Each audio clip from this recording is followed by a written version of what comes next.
But then I deem it very important to come live to discuss some certain issues that is affecting the country. Well, this issue you may not understand how important it is if you are not politically inclined. You understand? You need to be politically inclined or a lover of politics or someone who follows the trends of politics for you to understand the topic of today. Now, for quite some time now, the Northerners have been pushing a particular bill, which many Nigerians are not aware of. This bill needs sensitization. Nigerians need sensitization on this bill so that the bill can gain massive support. That's the reason why I am coming live to address this bill.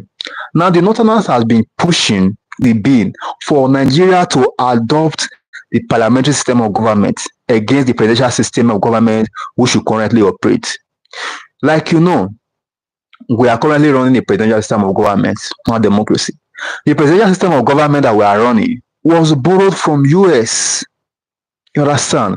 Our colonizers, our colonial masters were from Britain. They are Britons. So now the Northerners are arguing that the presidential system of government is not favoring Nigerians. They said the parliamentary system of government is what resonates with our history. That the presidential system of government did not resonate with our history. Hence, the parliamentary system of government should be adopted and revisited. They have also argued that under the parliamentary system of government, Nigerians will benefit more owing to the fact that the bureaucracies, the power, the power of politicians will be cut to size, unlike the presidential system of government, where if a president is elected, he will not be so powerful that calling him to order would not be a major challenge. Look, the Northern has highlighted in numerous reasons why Nigeria should go back to the parliamentary system of government. You understand? And their reasons are very legit. Their reasons are so cogent that Nigerians need to give backing.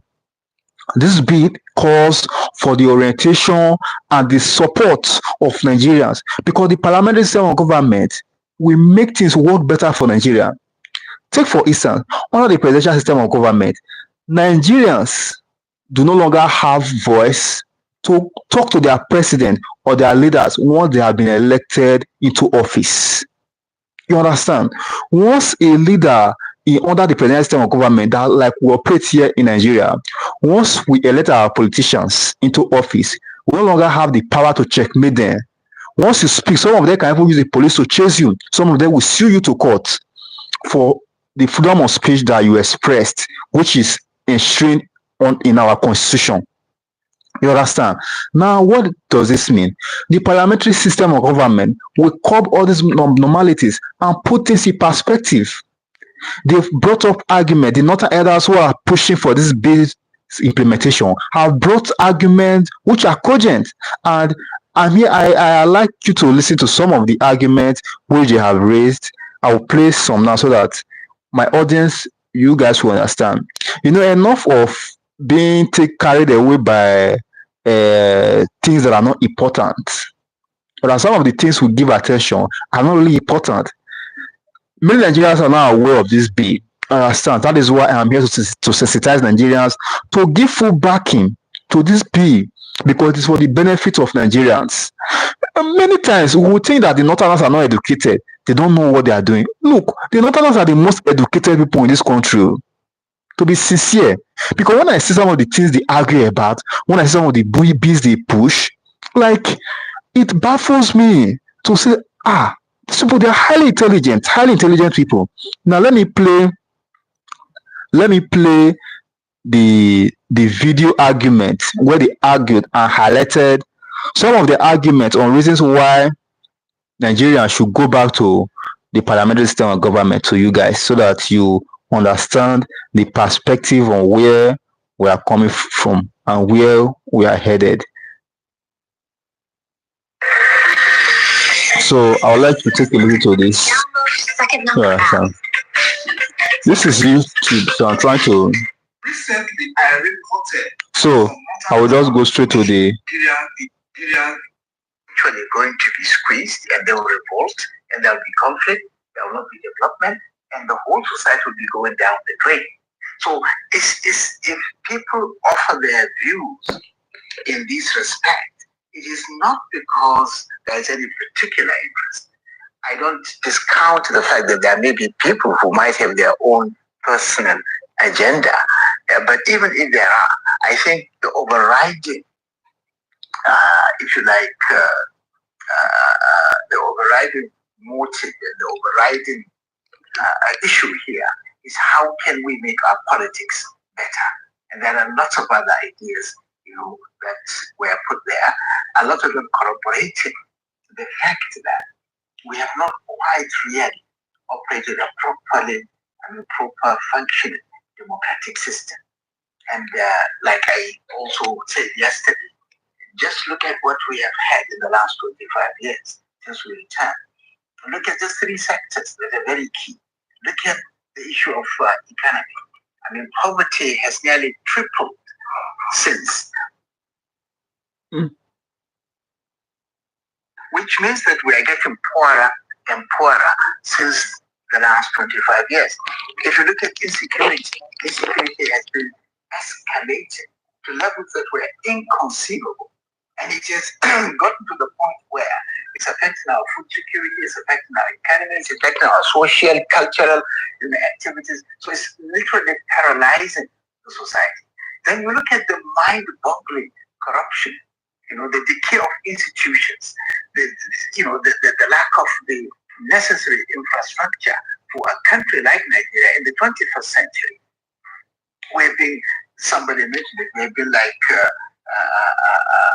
working with nearly 30 to 4,000 megawatts of electricity for 25 years, for 250 million people. And this is crippling. Why is it that in a democracy, with all the resources that we have, with all the opportunities, we've not been able to do that? So the point is, we have a crisis in our hand. You might say that the crisis in Nigeria is essentially a crisis of democracy, and we need to fix that. And in fixing that, I personally was quite impressed by the innovations of these, group of younger, politicians, by, putting that in the context of a homegrown solution. I think we should walk away from importing and copying others. We have a history, we have a culture, we have a civilization. If you go back into history, we actually taught Europe for many things. This is not to say that Europe has something that's good and that's working, we cannot adopt it to our own circumstances. But it's to say that also we as a people, we have our own thinking, we have our own ability to think, and we have our own society, we have our cultures, we have our belief systems. And we need to, tailor our political system, our economic system, our legal system to those beliefs, to those social cultural features of our own society. Otherwise, we're going to have a disharmony, between the system itself and the social cultural environment. And when you have that, you have problems of lack of trust, you have problems, a number of them that we're having at the moment. I like that you talked about some of the social cultural issues, and I hope you could expand on that.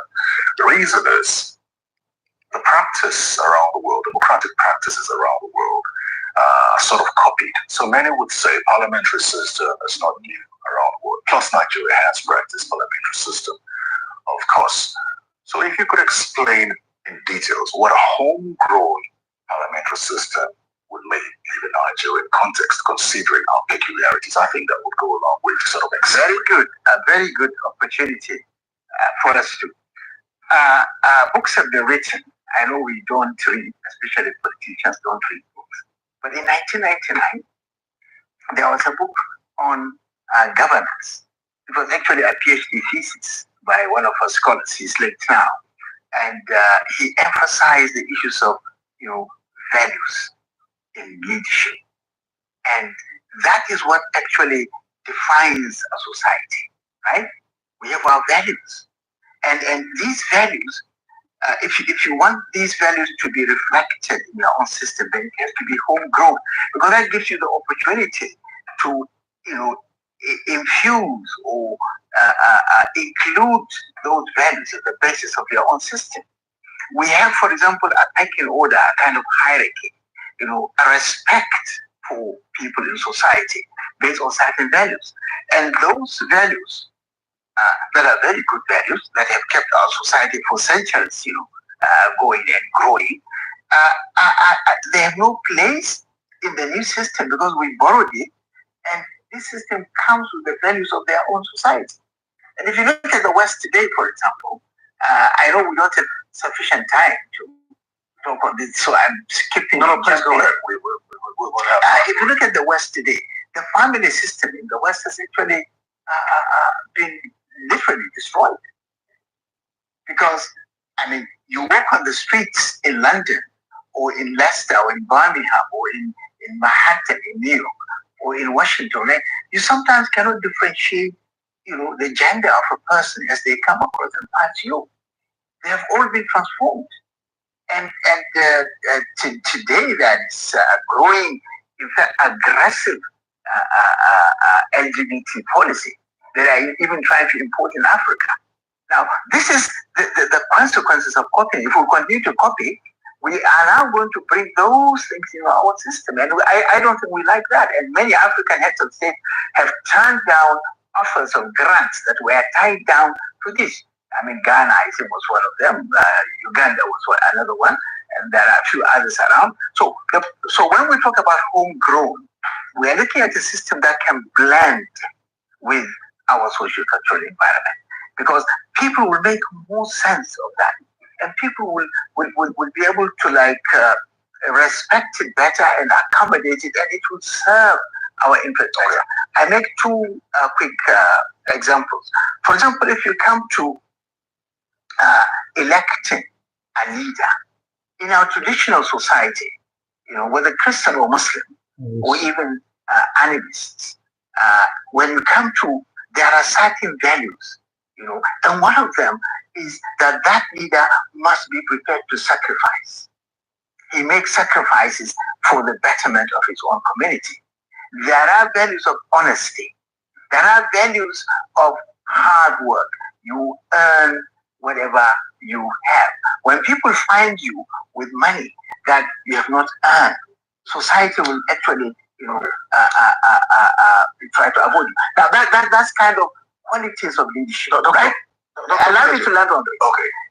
I'm talking to you about, in our society, there are values that go along to define the criteria for leadership, right?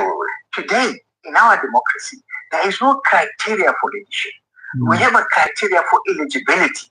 That's what you find in the Constitution. And there is a difference between eligibility and suitability. The fact that you are eligible does not make you suitable. Right? So when you come to actually select on those who are eligible, there is no criteria to measure. In a lot of society, there is. If you look at the northern traditional system, that is what they call kingmakers. In every polity, in every kingdom, there are kingmakers. Go and sit down with those kingmakers. They will tell you that they have a criteria, which they always, So here we are without any criteria. And what that means is that we have people who are literally charged, even though they have not been convicted, for huge crimes of.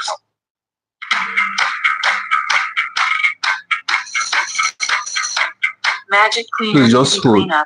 This is just an advert play on YouTube, because I'm playing this from YouTube so that you get the footage of what I'm trying to say. The Northerners are super intelligent. Nobody should deceive you. The Northerners are super intelligent. You understand? We must not take intelligence away from the Northerners. Look at what they are pushing. And every other region in the country is not paying attention to this being. You don't even care. They behave as if nothing is happening. And something is actually happening. This being needs to be supported. The parliamentary system of government is more better. It resonates better with our history. It will do us more good. It will do us more favor. Or if we adopt the parliamentary system of government. Seriously. So I expect that all Nigerians, go rally around this bill to see that it has the light of the day. It's very, very important. Very, very important. Stealing public wealth. And these things came through. And sometimes they rise to the top most position of leadership. And they continue to steal.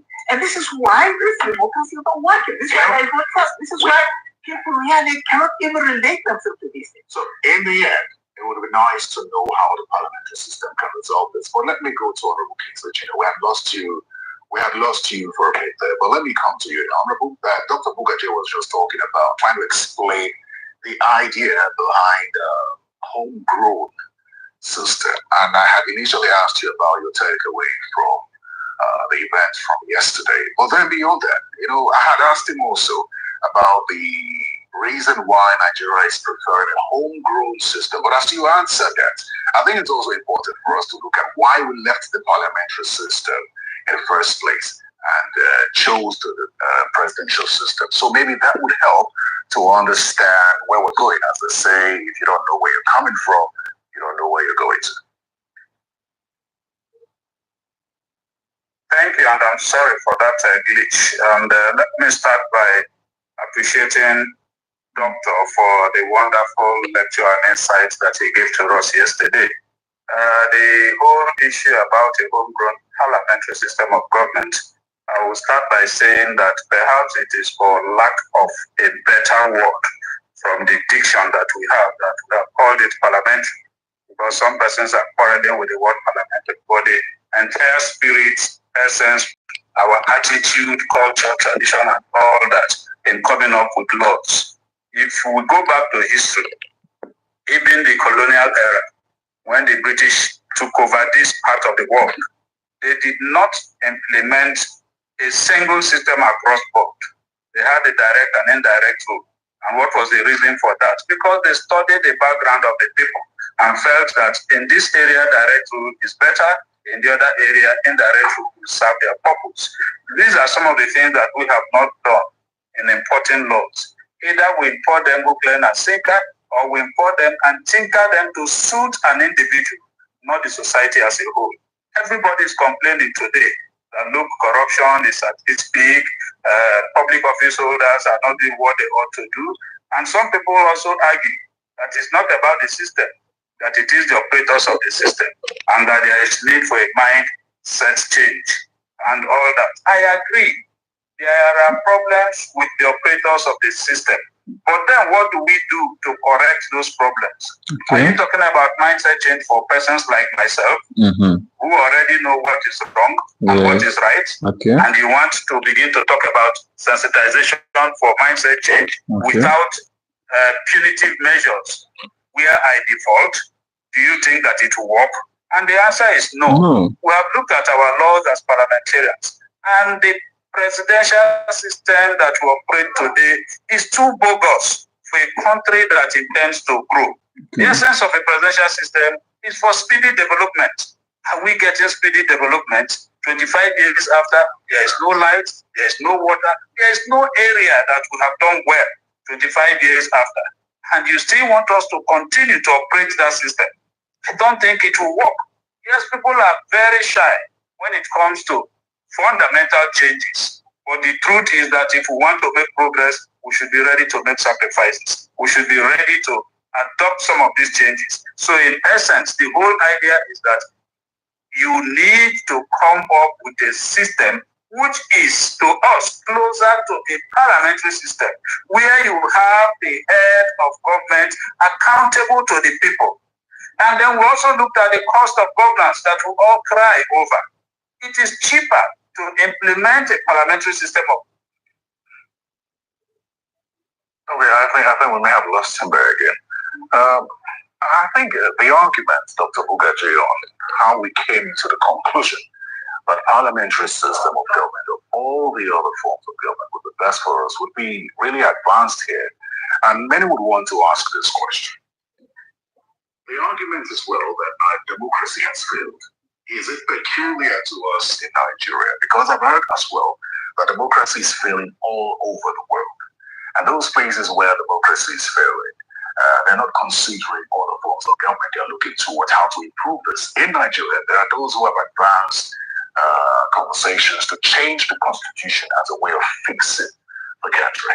So where do we draw the nexus here between trying to change the system entirely or changing the constitution, which many believe that would be the best way to go? Okay, permit me to build on, because he was making a point when the glitch cut him off, I don't know, network problems maybe.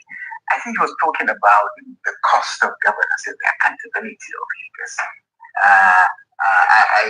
I'm sure he would want to go that direction. I think he's making a very important point. So I want to chip in here before I take on the question that I ask.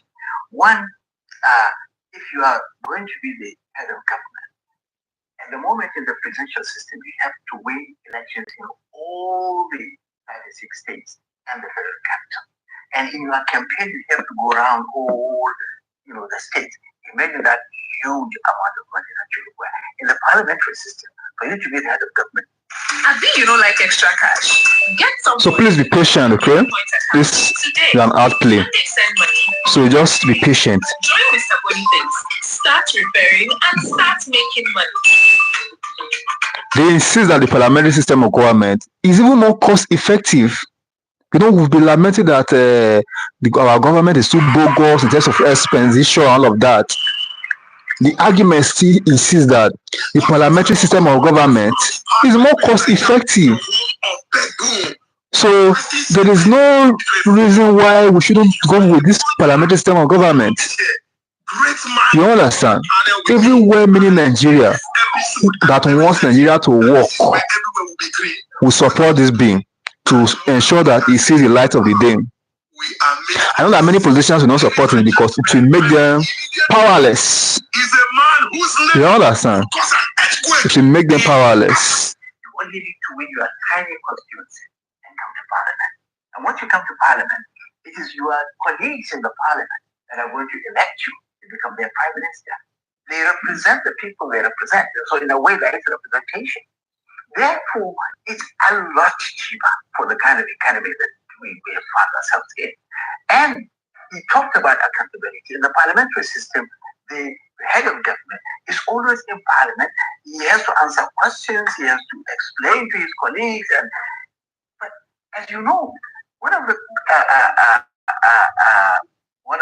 parliamentarians, I think a senator, Senator Dubey, is complaining that he can't, or they can't get access to the president, and for which he was almost harassed, by his own colleagues. And I recall in Trump's first term, there was a Singaporean diplomat who characterized Trump's government as incestuous, self-preferential insularity, meaning you cannot reach him. During the time of Buhari, you cannot reach him. He was surrounded by the cabal, and so he cannot even be engaged. And this is the exact system we've been running. People stay in the villa for 8 years. You can't reach. We're not even saying the president. We have seen the consequences of that. But if it were a parliamentary system, you have to come to parliament. Every time the parliament convenes, you have to be there. And there's, of course, some other, and then you have to answer questions. You have to, engage your colleagues, and all these things are televised. And people do send questions through their representatives. So it's far more engaging, and it sort of obviates the kind of situation we have, where people come into power and continue. Now, coming back to whether it's going to be a constitutional amendment or a change in the system. So constitution change or change in the system? I think the two must go together, because the constitution will reflect how the system you want to run will be operated. It sort of guides you. It defines the powers of parliament. It defines the powers of the prime minister in a parliamentary system. It defines the powers, of every agency of government or every arm of government, so that these powers complement each other, and there will not be any either overlap or some kind of friction or contradiction that will create. So I see the constitution as a tool that guides the operation. Okay. So what is fundamental is what system are you going to run? And like I said, if we are making it homegrown, then we are going to infuse our values. For example, we would want people who are going to be selected as leaders at every level. And I'm not saying just the president, the governors, the councillors. Even if you're going to appoint a minister, there has to be some criteria which relates to what expectations of our society of leadership, right? I mean, if you don't do that, very soon you're going to have a gay couple, as leaders. And I don't think I would like to see that. Okay. Of course, no. I think that's decadence of the type that we've never anticipated. Therefore, I think the change in the system, and you see, this is not somebody imposing any particular. It's a dialogue. What these honorable members have done is to actually ignite a dialogue on these. And we expect that there will be a number of sessions, people will be making submissions. But it's also a way of building an elite consensus as to what kind of system of government we want to run in our country. Okay. It is obvious that the executive presidency, or our kind of democracy in total, has not worked for us in the last 25 years, and this has to change. Okay. Honorable Kingsley Chinga, just before your network interrupted, you were trying to explain the idea behind homegrown, and Dr. Bugaji has expanded that a bit, talked on some reasons why the cost of governance will be cut in this process. And I also asked him about one very important thing, which is democracies all over the world are struggling, but not every country like Nigeria is considering changing the system. So perhaps you could explain why Nigeria's system is changing, and the nexus between the constitution change as canvassed by many and the change in the system as you were canvassing. Well, very correctly, like Dr. rightly said, it's a constitutional change that has to do with change in the system. Also, for other countries, they would sit back and find out why democracy is failing in their countries and begin to look for solutions in line with the reasons for the failure. In our country today, the electoral system that brings us into public office appears to be faulty. Our attitude as public office holders appears to be faulty. Our constitution, which we are building on, also appears to give us too much latitude. And these are some of the things that we need to look at and begin to tackle. So we are looking at the constitutional issue. The constitution we operate today builds stronger individuals and weaker institutions. If your ex-boyfriend blocked you and you got the last thing to say use the on-phone app, you can easily please hold. These guys are throwing more light on the reasons why the parliamentary system of government should be adopted as an operational model for Nigeria's governance. By its very nature. And so we think that is not good enough for us. The example that Doc also gave, you can be a president of Nigeria for 4 years and decide not to talk to Nigerians. Of course. It's not unlawful. There is no law which says that you must. You can imagine. That we are struggling to come up with a bill, a law that will compel the president to always come to Parliament to give us a State of the Nation address. Else, there is no law that compels you to do that. But in the parliamentary or the homegrown system that but look, is this really not funny that the president can rule us for 4 years without even speaking with us? You cannot do him anything. You will only be hearing from his spokesperson. Like our president now have appointed series of over 12, a bit 13 spokesman. You won't be hearing from the president. You'll be only be hearing from his spokesperson. It's really funny. Let's continue with the conversation. To be accountable to the people. You must be in parliament. You must talk to Nigerians through their parliamentarians. And then policies of government will be discussed and understood better. These are the reasons why the democracy in Nigeria is failing. And that is why we are going this way to correct them. We must not wait for other countries to take the lead and then begin to correct and go back to copy. Let us correct it the Nigerian way and let other countries copy us. I want you to speak a little more on the aspect that says that with the parliamentary system of government will build stronger institutions and stronger individuals. Firstly, if clearly everybody is elected, and then I give the example of ministers. Ministers are appointed from amongst elected persons. You know that if you're elected, you owe your loyalty to those who elected you because you go back to them if you want to remain in office. You don't owe your loyalty completely to your appointer. That means that that institution is stronger, and you, the individual, will be a little bit weaker, unlike what we have today. That a minister is appointed, the minister is loyal to his appointer, a commissioner is loyal to his appointer, even the supervisor at the local government level.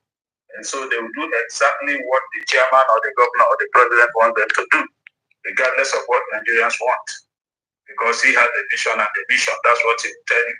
And then aside that, the institutions that we have, which is both the legislature, the judiciary, and the executive branch, if you also look at the latitude, there are a clear example which former Speaker Davera gave yesterday. Removal of public office holders, which is like a punishment for non-performance. It's almost impossible under the present constitution that we have.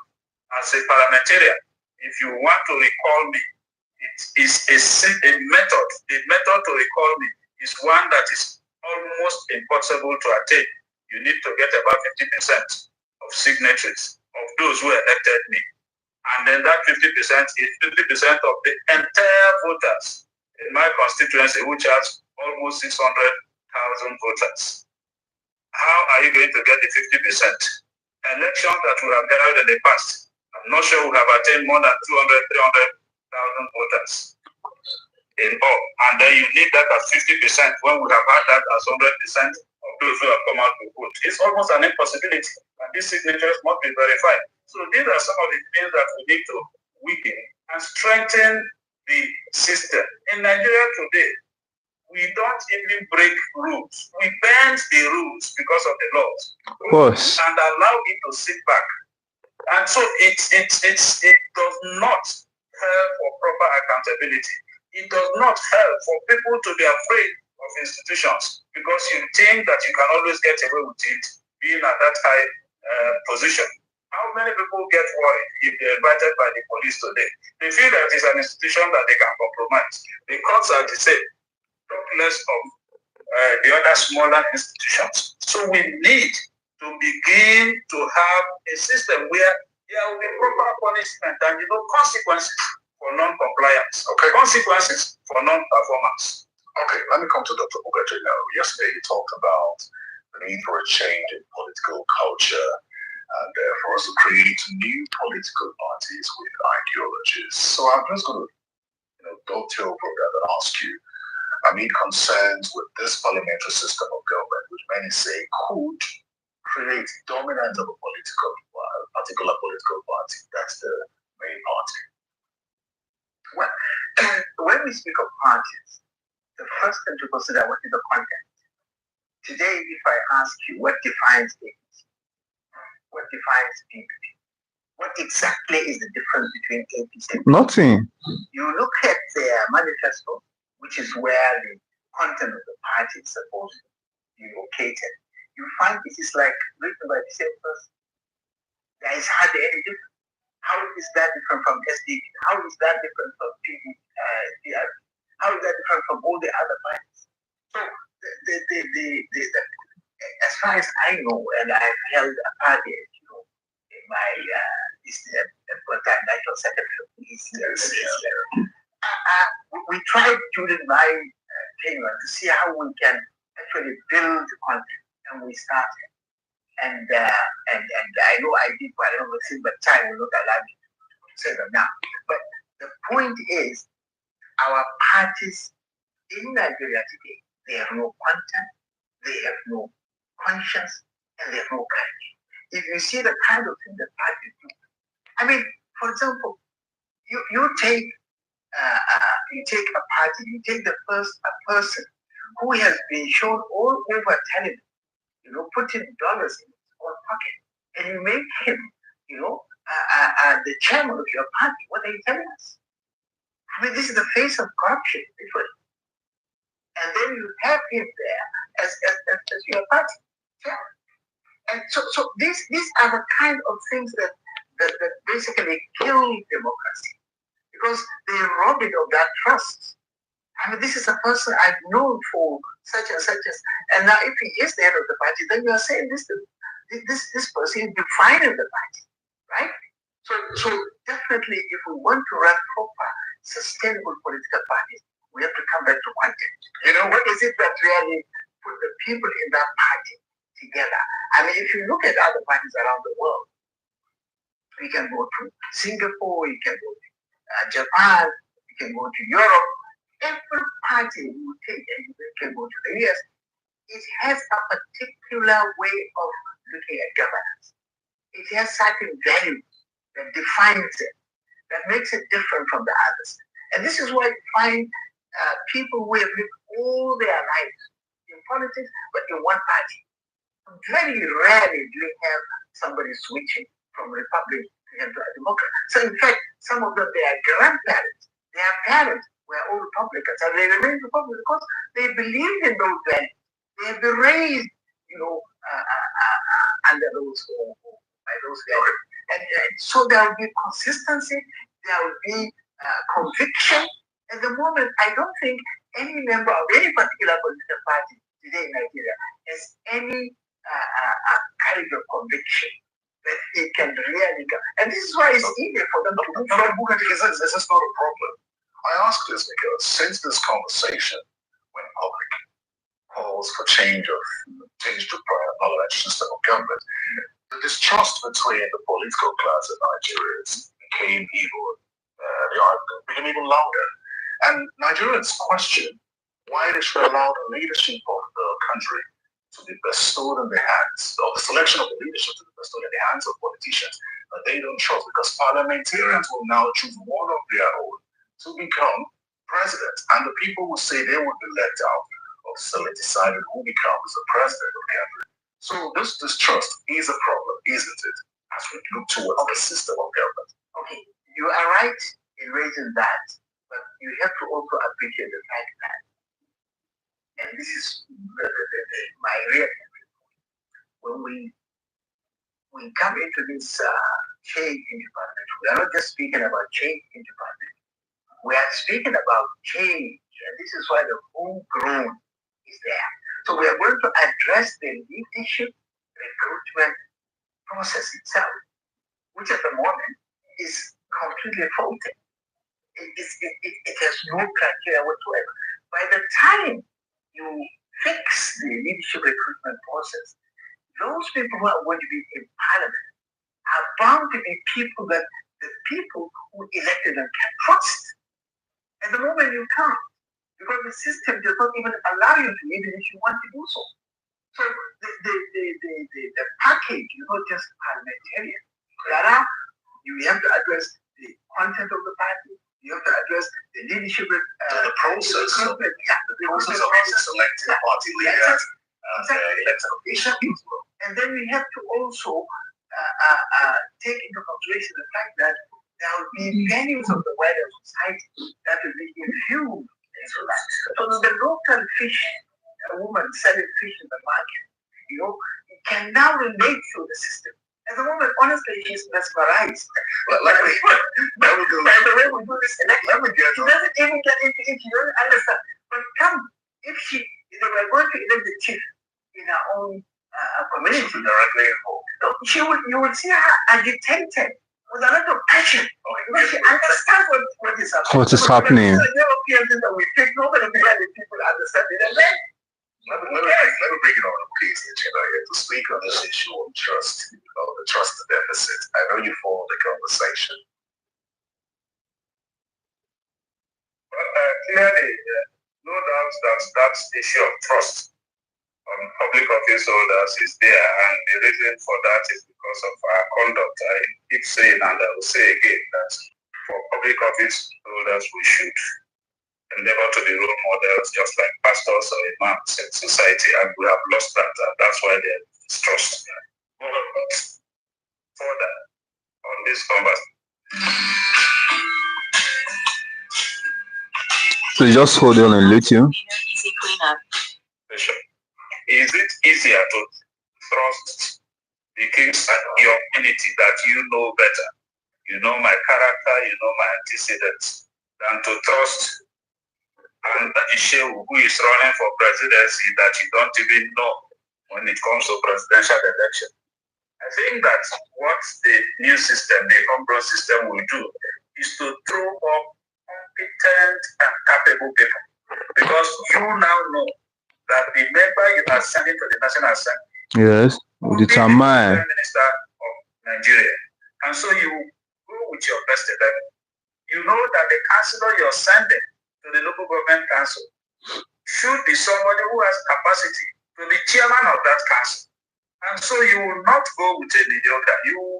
A little bit of that blindfolded by either religion and all that will be watered down because you want to send your best.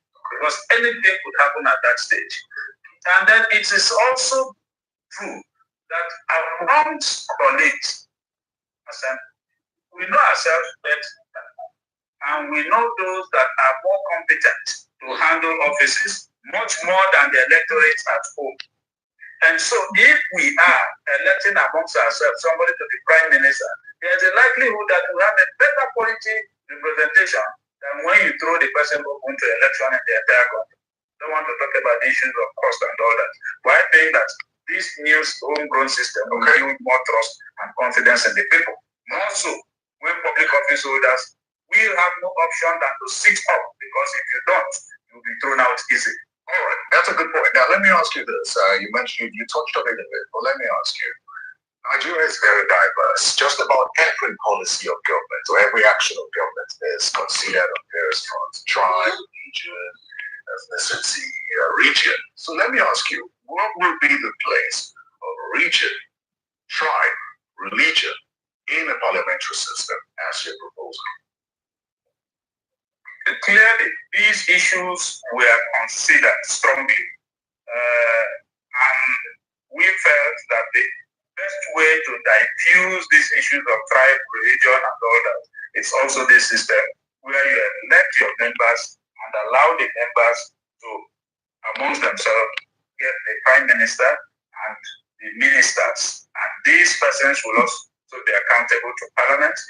You will also agree that once you have ministers in office that are from parliament, the likelihood of tribalism will be reduced because you are accountable to your colleagues in parliament that are from all other parts of this country.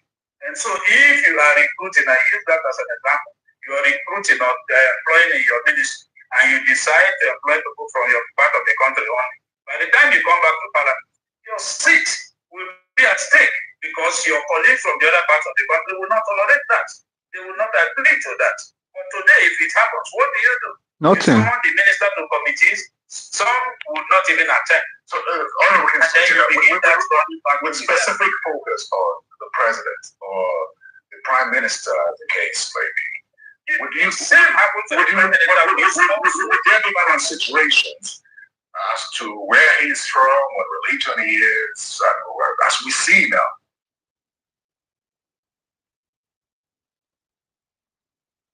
I think that here the prime minister must come from a particular area. When it comes to voting, of course, I will not claim that issues extraneous will not determine, because political party will determine some who want to vote for those who are from their part of the country who do so. But our interest is that once you are in office, those issues of tribalism will not be tolerated as much as it is tolerated under the present system, because you stand the risk of being blessed with a vote of no confidence, and then you will lose your seat. All right, fair enough. Dr. Bugatti, that is a problem on its own, isn't it? The fact that, just a second, the fact that the prime minister can be removed at any time. The argument with those who say there's a disadvantage to the parliamentary system of government is that an unstable government can occur if Parliament loses confidence in the president, in the prime minister, he could remove at any point in time. But look at the other side. It simply means that the prime minister is going to be kept on his toes all the time. If he wants to stay on that seat, he has to work. Of course. If he can't, he goes. He goes. Another person steps in. Government continues. So it's a far more efficient system. Of course. It Not is. a system where you, for 4 years, you can't see your president, you can't reach him, you can't access him. So when he gives away 15 trillion of your money into a road that we never heard about until the contract was issued, you can't even reach him to say, hey, wait a minute, What are you doing? And it's now gone. That money has gone. And 15 trillion is actually what you require to buy the 30 million metric tons deficit of grains that we have in this country today. So, one of the things that our Kings of China talked about yesterday, and I think he also talked about today, is that Nigerians behave a certain way when they go outside the country. When they come back, they behave differently. And that's a mindset change that needs to happen. The argument for many who wonder what the point is in changing the system of government is how will a parliamentary system of government affect the mentality of Nigerians? Now, I keep coming back to this very important point. Don't think of only the party. It's a package. Think of the party which is going to change, which will have content, and which will have content, which will have conviction, which will have some level of ethical consideration. Look at also the leadership of the recruitment process. That's also going to have. Please, Joan, you're welcome. Let me know if you want to join the conversation so I could up you You're up. going to have entirely a different set of people. And This conversation is all about. It's usually magnified when there is no competence. John, welcome. Let me know if you want to join the conversation. It's all about the northern elders pushing for the adoption of parliamentary system of government. They believe that the parliamentary system of government is more better and will be more efficient for the country. They are arguing that the democratic system of government, which we are currently running on, is not working. That we borrow the presidential system of government from the US, but it is not even working for us. That because our colonizers, who are the Britain, along with the parliamentary system of government. So if you just let me know if you want to be part of the conversation, so I could simply add you up. It is lack of competence that magnifies this issue of these conspirations. They only thrive when competence is not there. If you want to fly to Lagos, maybe your office in Lagos, need you for some work, right? Are you going to bother yourself about which tribe or which religion is the pilot? All you want to know is that this is a certified pilot who can take you to Lagos safely, right? By the time we get competent people who are able to deliver on electricity, who are able to deliver on security, who are able to deliver on food security, who are able to deliver on the most essential things of governance, I want to tell you these, differences will ultimately dissolve.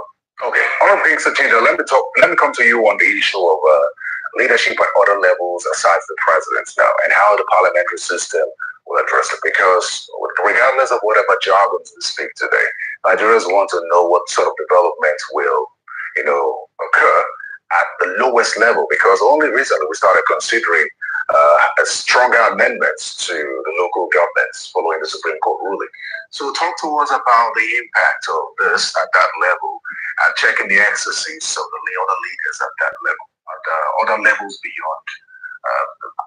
Has life's unexpected expenses got you down? Ceremony has got your back. Get up to 3 Please hold, this is just an advert playing out. From the president, the prime minister. Well, thank you. In fact, the deal we proposed has 3 legs. The first is at the local government level, and truly what we are looking at is that this practice should start local government level. And indeed, that when we start at the local government level, we'll be able to begin to identify the problems and hiccups that will come along the line, and then begin to make consequential amendments. When it is done at the local government level, we then move on to the state level, where it will also be practiced. Consequential amendments will be made, impeachments will be made, and then when we succeed at that, we'll come up to the national level, which is the last lap of it. So the bill propose has amendments at local government, state, and the national level. And like we have said, this system, if implemented, will strengthen the structures right from political party. Of course, we lack completely political party ideologies because we feel that right now you can easily move from one party to the other. But if you have this system in place, you know that you must believe in the ideology of your political parties. And even political parties themselves will sit up because the tax is no longer a tea party. It's not a serious business that you're going into. And so it will impact from the grassroots. And like I said earlier, if you are electing a councillor, you must go with your first 11 because that councillor will be the chairman of the local government council. And so that room for mediocrity will be drastically reduced. I wouldn't want to say to be this. We are not also saying that this is a magic wand. It will have its own problems, but it is definitely better than what we are practicing today. Okay, I would like to speak on the aspect of resource sharing.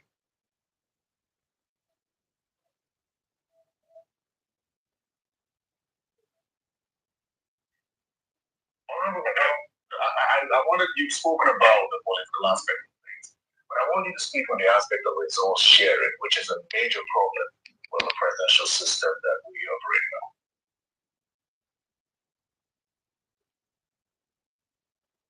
Can you hear me? So, okay, let me come to Dr. Bugaja. I think the service providers are not taking it. The political aspect of things is one side. Resource sharing is another. And the reason why this is a conversation is because this is a process that must be touched on by the nationals and they must sign up on it as well. And everyone would want to know how resources would be shared in a parliamentary system of government. I really don't see a problem. Resource sharing throughout the world every day is guided by a formula. And this formula is revisited after every period of time that they agree, because the whole structure, is dynamic. So, for example, you may have discovered new resources, so more funds are available, or certain things have happened. The prices of something have gone down. I mean, let's say crude oil or whatever. So, what I mean is, it's always guided by a formula, and that formula is, based on certain principles. There are principles of development, principles of population, principles of this and that, whatever. And it's debated openly with everybody's representative on the table. So it's not like somebody going somewhere and crafting something for his own people alone. No, it can't happen in a proper democracy. So therefore, whether it's parliamentary or whether it's executive presidency, all these things are guided by a formula. First, the formula is the issue of debate. How much percentage are we going to give population? How much percentage are we going to give development? How do we address those specific problems of, gully erosion or desert encroachment? How much percentage are we going to give for those societies that are there? What are we going to do with this? So I really don't see a problem. If you have properly constituted a parliament and you have people who are knowledgeable, there are good practices around the world that they can take and to be guided. They agree on the principles, they come up with a formula, and this is the easiest thing really to get that. Both resource sharing and power sharing are very easy to make because you have formula. What is actually the problem is religion and pride, which you cannot share, and that's where you need a kind of you need that trust to build balancing. And then you have mechanisms to check if somebody is trying to go outside the room. Recently the regional development commission that was established were done so that resource sharing could be so people can match development and saying all the regions can be balanced. So let me go to our case chamber on this issue. A proposal in this bill, I don't know if you've taken into consideration concerns around sharing formula in the country, because there are some regions that don't think that they are getting what they deserve. So when we talk about the concerns around the federal government taking too much, have you taken into consideration the revenue sharing formula? Well, firstly, for the proposed bill, the revenue sharing formula is not part of it because we believe that that is still part in the system and has an agreed methodology as we speak.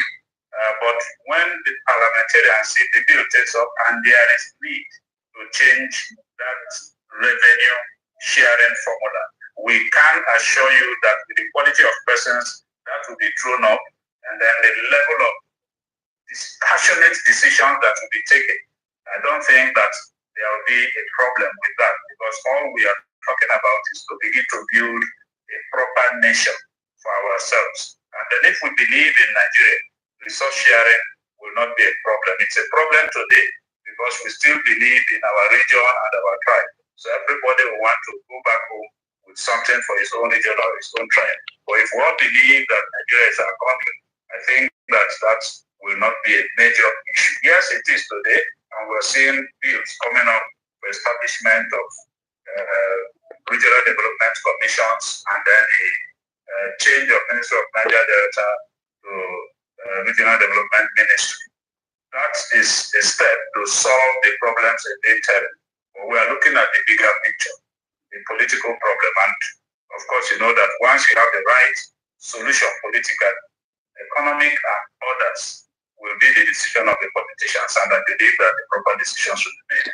So let me just take a point. Just before I take your final statement, since you mentioned the position of political players here, Dr. Bugaji had initially talked about the concerns around political parties and the processes of electing representatives. So perhaps you would explain, if you could, how we can improve representation and improve political parties' processes such that the quality of the politicians that will be produced in this country could be dependable and perhaps bridge the gap, the trust deficit gap. Clearly, like I have said earlier, for the parliamentary system, if you are sending anybody out, you know the consequences when you send a mediocre. You know that you're also shooting yourself on the foot. And then for those who are going to the higher office, the executive office, they will be choosing amongst their. Mr. Boniface's house is no longer the only house in this area without. Please hold a while this advert plays on. Pays his bills promptly. Which means, besides the fact that they belong to the ruling party, they are going to be the best among their peers, not just anybody for grants of political patronage. No. And then for political parties, clearly, you will now begin to have political ideologies because you are sending people from the parliament that are going to implement your policies and your programs. And if you fail the people represented by parliamentarians, there is a likelihood that you'll be kicked out. And there's no political party that wants our prime minister to be changed very often. It points a finger to the fact that something is wrong with that system. You must be prepared that you are likely to lose your majority at the next elections. So it has several effects of the system. But finally, I would say that the major issue that we are looking at in this is that for every default, there must be consequences. Public office holders should not be allowed to be sleeping in their offices. If you are not competent, you don't need to bring yourself out for service. Of course. Public service should be for competent and capable people only. And this system will ensure that. Okay, thank you. I think you already said finally, so I assume that's your final statement. So let me get Dr. Mugaji. I want to ask you what you think the role of traditional and religious leaders would be in this process. Perhaps you could speak to those who are still skeptical about this system and explain, or speak to their conscience on why this system should be adopted. Well, let me first make a statement. I think we are winding up, so we don't have much time. But you see, if you really take a closer look at our society, a lot of the burden of society is today being held by the traditional rulers, the pastors, and the reverends, and the imams. When you get to the village setting, there's no government at all. All the problems of society basically shouldered by these people. And at the moment, they're completely outside government. So I think any constitution must recognize the role they are playing and try to factor that in and give them the necessary support to continue the good work they are doing. So that's one point. And that point has been made severally, and I think it's part of what they are considering in the amendments of the Constitution. But you see, when you speak about the system of government, beyond the recognizing or the recognition of the different elements in society that are functioning, you need to look also at the world that we are going to operate in. And this conversation is not easy for people whose level of understanding is very much limited. And sometimes we operate like we're the only country in the world. We are a small dot, so we have to look at the wider society. And I always want us to remember that our population is growing, and the role we are going to play in the world is going to be growing with our population. Because big population is a big market. Thank you. So you've heard from the Northern elders their arguments on the adoption of parliamentary system of government. For me, the positivity embedded in this parliamentary system of government that they are pushing for is enormous. It is too large and too sweet for us to ignore. We must support the Northerners' push for the adoption of parliamentary system of government. It is, take a look at it. Take your time and study parliamentary system of government as against what we are currently practicing today.